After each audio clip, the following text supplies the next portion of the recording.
Di dunia yang semakin terhubung ini, mungkin tak ada nama yang lebih identik dengan media sosial selain Mark Zuckerberg. Dari sebuah kamar asrama di Universitas Harvard hingga menjadi salah satu orang terkaya di dunia, perjalanan suksesnya adalah kisah tentang inovasi, ambisi, dan keberanian untuk berinovasi. Dalam video kali ini, kita akan membahas bagaimana Mark Zuckerberg mencapai puncak kesuksesan dan membentuk dunia digital seperti yang kita kenal sekarang. Mark Zuckerberg lahir pada tanggal 14 Mei 1984 di White Plains, New York. Sejak muda, ia sudah menunjukkan minat besar terhadap teknologi. Di sekolah menengah, ia mengembangkan sebuah perangkat lunak bernama ZNet, yang memungkinkan keluarganya berkomunikasi melalui komputer.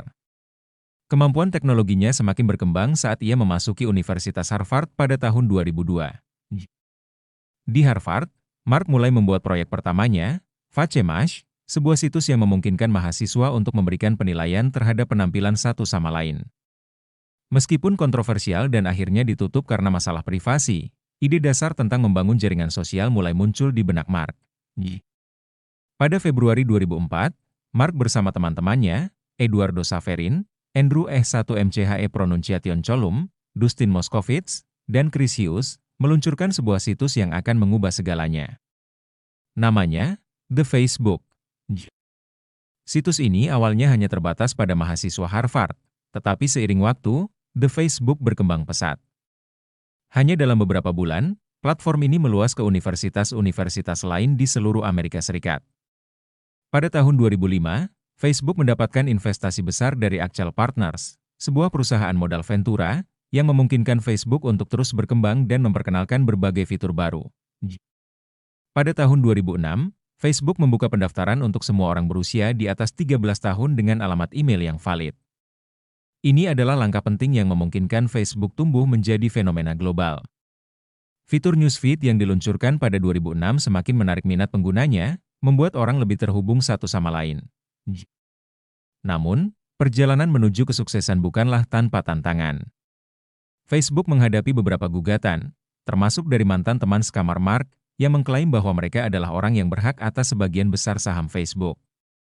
Meski begitu, Mark tetap teguh dan mengelola perusahaan dengan visi yang jelas.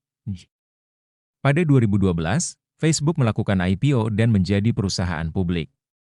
Ini menandai tonggak penting dalam perjalanan Mark Zuckerberg. Facebook tidak hanya menjadi platform media sosial terpopuler, tetapi juga sebuah perusahaan raksasa yang mampu menghasilkan miliaran dolar. Namun, Zuckerberg tidak hanya puas dengan kesuksesan Facebook. Ia memiliki visi lebih besar, untuk menghubungkan seluruh dunia. Hal ini terlihat jelas dari berbagai akuisisi yang dilakukannya, seperti Instagram pada tahun 2012 dan WhatsApp pada 2014. Langkah-langkah ini semakin memperkuat posisi Facebook di dunia digital. Tahun 2021 menjadi momen penting bagi Facebook. Dalam sebuah pengumuman besar, Mark Zuckerberg mengubah nama Facebook menjadi Meta dan memperkenalkan visi baru perusahaan, menciptakan Metaverse, sebuah dunia virtual tempat orang dapat bekerja, bermain, dan berinteraksi dalam ruang digital. Zuckerberg percaya bahwa Metaverse adalah masa depan internet, dan dengan teknologi seperti realitas virtual dan augmented reality, ia ingin menciptakan pengalaman digital yang lebih mendalam dan imersif bagi pengguna di seluruh dunia. Perjalanan Mark Zuckerberg adalah kisah tentang seorang pemuda yang berani bermimpi besar, mengambil risiko besar, dan mengubah dunia dengan ide-ide revolusionernya. Dari sebuah situs jejaring sosial sederhana di kampus hingga membangun sebuah perusahaan raksasa yang menghubungkan miliaran orang, Zuckerberg menunjukkan bahwa dengan visi yang kuat dan semangat inovasi, tidak ada yang mustahil. Dan meskipun perjalanan Zuckerberg belum berakhir, kisah suksesnya sudah menjadi inspirasi bagi generasi baru pengusaha dan inovator di seluruh dunia. Terima kasih telah menonton video ini. Jangan lupa untuk like, komen, dan subscribe untuk video menarik lainnya. Sampai jumpa di video berikutnya.